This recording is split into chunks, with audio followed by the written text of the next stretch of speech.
I'm Amy Cherry. This local news is a service of Flagler County's Toyota dealer, Beaver Toyota, here to wow ya.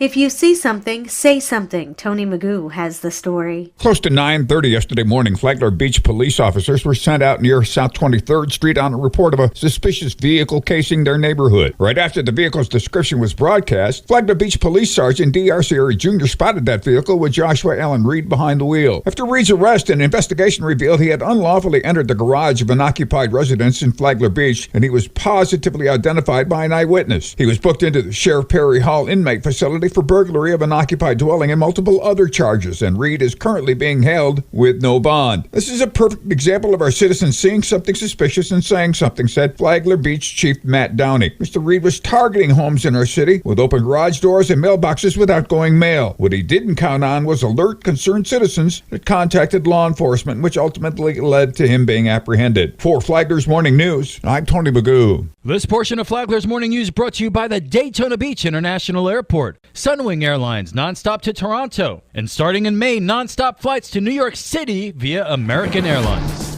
Flagler County Commissioner Joe Mullins and Palm Coast Mayor Melissa Holland will lead a discussion on fiber and other infrastructure needs at an event Friday. John Arking has the details. The Flagler County Business Town Hall meeting will be held Friday from 9 to 11 a.m. at the Palm Coast Community Center. Commissioner Mullins says he and the mayor sat down a few weeks ago and discussed the goal and direction they wanted to take Flagler County. Because so many people talk about high-paying jobs, but they don't know, they can't define high-paying jobs, and they can't define what exactly that meaning is. We've defined it in the sense that we want technology and medical, and to be able to get to those two things, you have to have a base of infrastructure of fiber. The businesses aren't going to come if you don't have a reliable network system. Friday's gathering is free and open to the public. Coffee and tea will be served. RSVPs are highly encouraged through the Flagler Chamber of Commerce. From the WNZF Newsroom, I'm John Arkin. Matthew Morton's resume shows that he's managed small cities. Is he ready for Palm Coast to be his largest so far? Morton said he's ready. I think the public's concern is valid, as I've mentioned. I've been a city administrator for a while. I've managed full-service cities. The pieces are the same.